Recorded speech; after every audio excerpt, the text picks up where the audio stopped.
in China, their social credit system, if you do things like charity work, help the elderly, influence your neighbors positively, praise the government, help the poor, and if you have a good financial credit history, then your score can go, you start off with a score of 1,000, it can be increased all the way up to 1,300.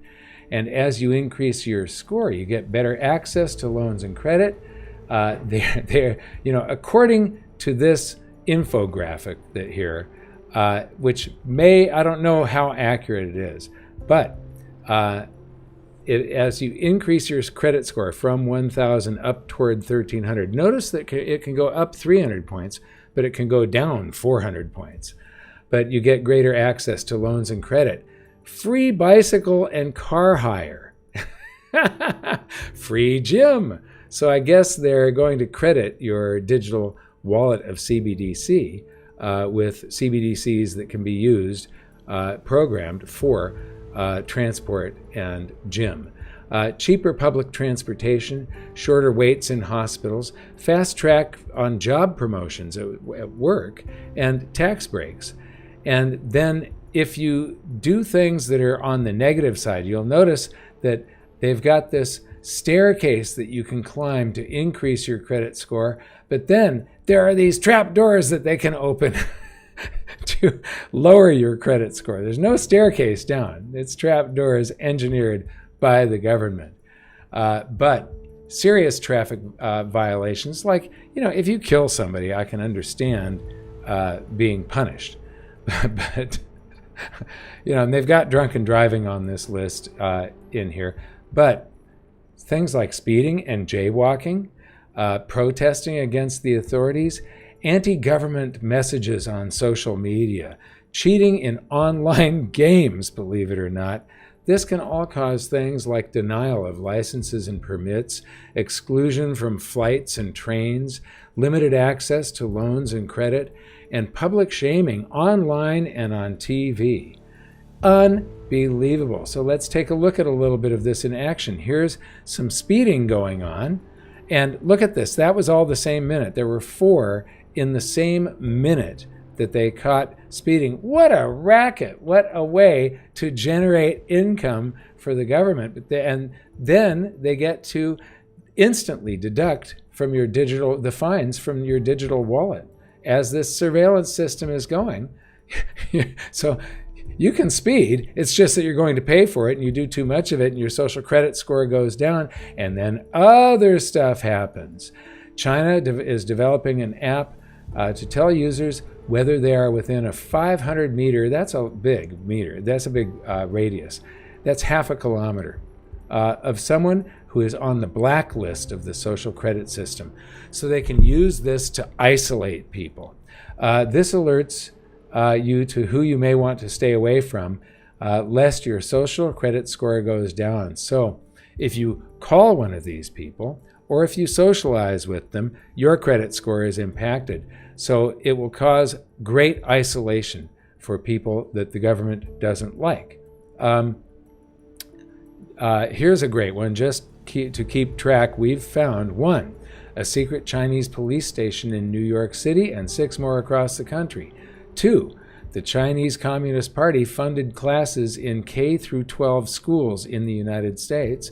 And 3, an illegal Chinese lab in California. Here's the New York Post with the police station in New York City and 6 more across the country. Chinese police stations.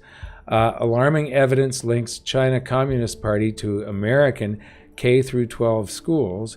And the CDC detects coronavirus, HIV, hepatitis, and herpes in an unlicensed California lab. Now, this was owned by a Chinese company operating in Reedley, California. But what they discovered here was humanized mice, and then all of those viruses, coronavirus and so on, and humanized mice. So this is some viral research that was going on in a lab that has no safety controls in the middle of California. Then Lynn Alden says major banks have the right to monitor customers' social media in their privacy policies. So if you dig through their privacy policy, possibly your bank can decide if it's going to deal with you or not based on what you say on Twitter, Facebook, and YouTube. So I guess I'm already on their shit list. So moving on. Eritrea president says they are printing money. Hold on a second, little detour here. As early as the mid 300s BC, Aristotle was the first to define the three key functions that money has to serve in order for it to be called money. It's got to be a medium of exchange, it's got to be a unit of account so that you can put a price on things, and it's got to be a store of value. Therefore, no national fiat currency qualifies. They are not money. Back to this story. They are printing currency. They are not manufacturing anything at all. This has been one of their weapons globally, the monetary system. We need a new financial architecture globally, not controlled by other currencies. They are printing money. They are not manufacturing anything at all. It's printing money. And this has been one of their weapons globally. The monetary system, the global monetary system, controlled by dollar and euro, has been used. Sanctions here, sanctions there, sanctions there, grabbing this account, grabbing that account, has been one of their tools. This is not going to continue indefinitely. And we need a new financial architecture globally.